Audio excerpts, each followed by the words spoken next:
Do you have chronically tight calves? If you have tight calves and you're not sure what the best ways are to help relieve your chronic tension in your calves, keep watching because in this video, I'm going to be showing you the best ways you can do to help relieve chronic calf tightness. As a physiotherapist, I find it more often than not that a lot of people actually carry a lot of chronic calf muscle tension. One reason is that we use our calf muscles a lot in our day-to-day life because as bipedal creatures, we use our calves to help to propel us forward in our gait cycle. So every stride that we take, we are using our calf muscle to propel us forward, whether we are running or walking. Another reason is that when our joints could be either hyper or hypomobile, this could also contribute to our calves being tight just with our body wanting to compensate for that. An example could be that if our hips are overly stiff or ankles are overly stiff, that we might be needing to use our calves a little bit more to help to propel us forward. And over time, our calves could chronically tighten as a result of that because our calf muscles might have to handle more load than they're used to, and they have not had a chance to build up to that tolerance, and so they're just chronically tight. While I can go on and on about all the different reasons why your calf muscles can be so tight, this video is going to be the magic bullet to helping you release chronic tension in your calf muscles. When we talk about our calf muscles, a lot of us will think immediately to our two-headed gastroc muscle. This muscle attaches to the medial lateral condyles of our femur and attaches to the Achilles tendon of our ankle joint. But we must not forget also our soleus muscle that is also very important in stabilizing our ankle joint and also to propel us forward in our gait cycle. Did you know that our Achilles tendon is the strongest tendon in our body? With our Achilles tendon being able to handle 1 ton of force, which is 1,000 kilograms, that is a lot of weight that our Achilles tendon has to be able to handle in our day-to-day activities like walking and running. That is why it is all the more reasons that it is so important for us to make sure that our calf muscles are not chronically tight so our Achilles tendon can do the work and to help us with our gait cycle. This is also so that we can function in our day-to-day life and also be able to do the activities that we enjoy doing, like hiking, jumping, running, walking, etc. Another thing to note is that while our calf muscles connect mostly to our knee and ankle joints, our calf muscles also have a lot of different fascial attachments, which means that when our calf muscles are chronically tight, that can also affect up or down the chain, affecting other areas in our body. So as complex as it is very important for us to address the chronic tension in our calves because ultimately this can lead to other areas in our body that might need addressing in the future as well. This is so that our body can work optimally to function as a unit because our whole body is a kinetic chain and everything just works in conjunction with one another, affecting one another. So knowing the importance of having calves that are optimally functioning and not being chronically tight, it is time that we dive into the stretches and exercises that I promised us earlier. So the first exercise that is key to help us lengthen our calf muscles is the standing lunge gastroc stretch. So this stretch, as its name implies, helps us to target our two-headed gastroc muscle because our gastroc muscle crosses two joints, the knee and ankle, and its function is to help us plantar flex our ankle and also to flex our knee.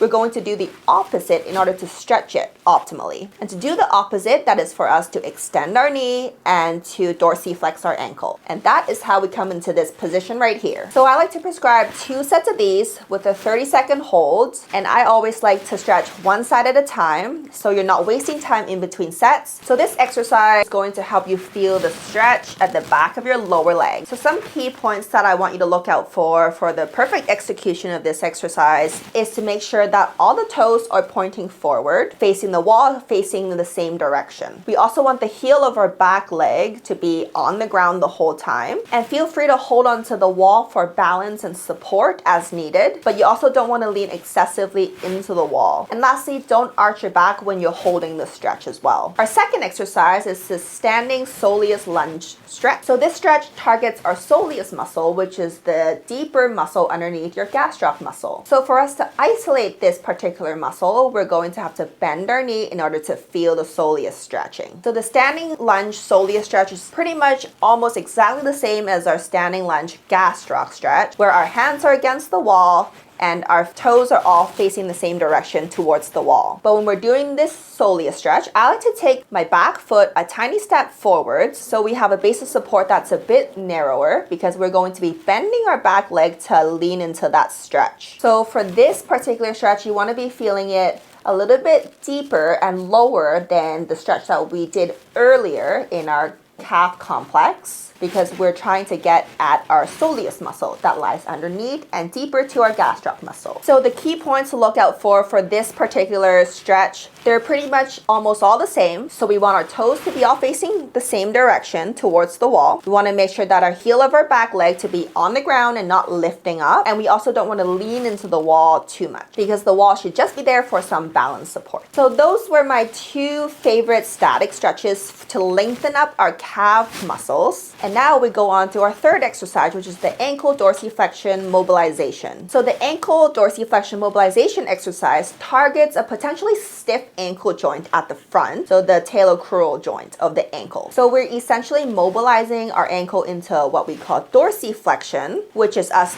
pulling our toes up. So when we walk, squat, run, going up and down stairs, getting up and down from a chair, all these movements require us to have an adequate amount of ankle dorsiflexion. And a normal range of ankle dorsiflexion is about 20 degrees. To find out whether you have an adequate amount of ankle dorsiflexion, we're going to do this test together. So we're going to go to a wall while kneeling and with your toes facing forward. We're going to stick our knee to the wall. Then we're going to wiggle our foot back little by little while keeping the knee still stuck to the wall and keeping your heel on the ground. So you want to see the distance you can get from the wall to your toes while keeping the knee still on the wall and the heel still on the ground. And we're going to be comparing both sides here. So if you want to know exactly what your ankle dorsiflexion range of motion is, measure that distance in centimeters. And according to research, each centimeter corresponds to about 3.6 degrees of ankle dorsiflexion.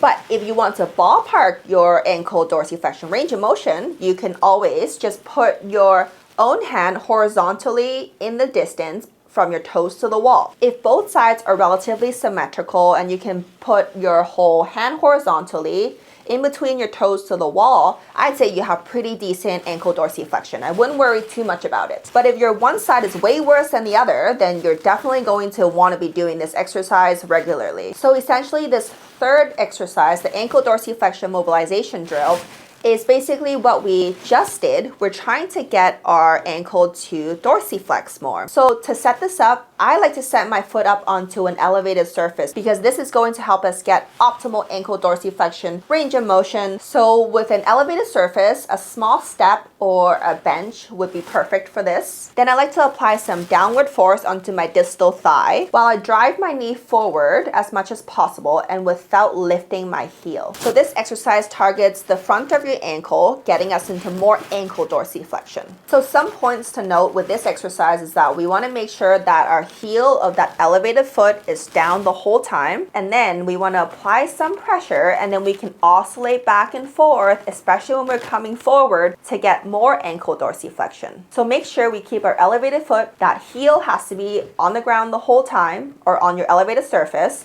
and then we're essentially oscillating back and forth. And when we're oscillating forward, we want to make sure that we're putting some distal thigh pressure downwards to get more into that ankle dorsiflexion as best that we can. And I like to prescribe about 3 sets of 15 reps, doing this every day to start, to try to get that ankle to unstiffen up. And some key points to note with this exercise is that you want to make sure that weight distribution of that front elevated foot is distributed evenly. So that means you're not just on the outside edge of the foot, or your arch is not really just collapsing, and you're not elevating that heel. Another thing that you might want to note is that you don't want your toes to be scrunching when you're doing this exercise. And lastly, make sure there's no excessive pain when you're doing this ankle mobilization. It is definitely fine if you have some discomfort coming forward, if your ankle is stiff, but you don't want to be pushing past pain when you're doing this, because consistency is key here. And if you want to take this drill up a notch, you can tie a power band looping around your ankle and step on the other end as the anchor. And from here, you do the same mobilization drill, but now you have the added benefit of having the band pulling your talus bone downwards, so getting you into potentially more dorsiflexion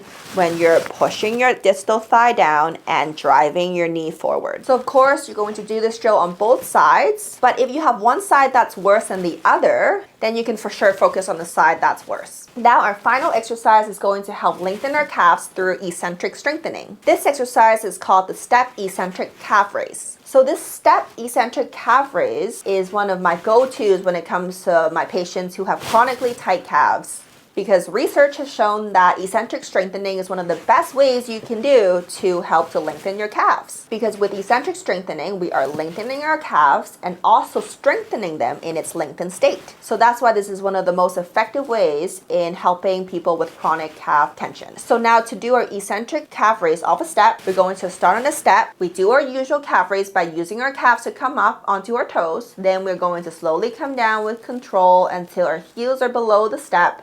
And in this then that we should feel a nice calf stretch. Then we can go on to the next rep and so on and so forth. So some key things to note with this exercise is that we want to make sure that even though we are allowed to have some support when we're coming up into that calf raise, we're not leaning into whatever we're holding on for support, because we're wanting to come up into that calf raise using our calves and not from us leaning into whatever we're holding on. Because if we lean onto the wall, or if we lean onto something we're holding on, we're essentially taking the work away from our calves, and that's not going to help us too much. So make sure we're going straight up and straight down. And secondly, we want to make sure that we're not outwardly rotating our feet where we're losing all of our toes contact. So make sure we're coming up onto all of our toes, putting emphasis on the knuckle of our big toe. If you find putting pressure on that big toe hard, you got to keep trying and get that better, because all of our toes deserve some love and our big toe tends to get neglected. So don't neglect your big toe.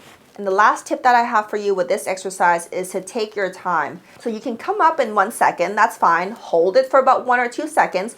But when you're coming down, I definitely want it to be slow and controlled. Typically 3 to 5 seconds on the way down would be great, because it's this slow eccentric dropping down of our heel is the eccentric strengthening part of our calves, and that is the most important part of this exercise. So make sure you're doing this eccentric lengthening nice and slow. And I like to start with a prescription of 3 sets of 12. And if you are quite a strong individual and you felt like this exercise was too hard with both legs, feel free to do the exact same exercise, but this time you're just going to do it with one leg at a time. The same reps and sets still apply with this, and you want to slowly work up to what I prescribed. So that is it with my top 4 exercises for you to relieve chronic tension in your tight calf muscles. I hope my instructions have been easy to follow and that my information has been helpful. If you've enjoyed watching the video, I would really appreciate it if you could hit the like button below the video.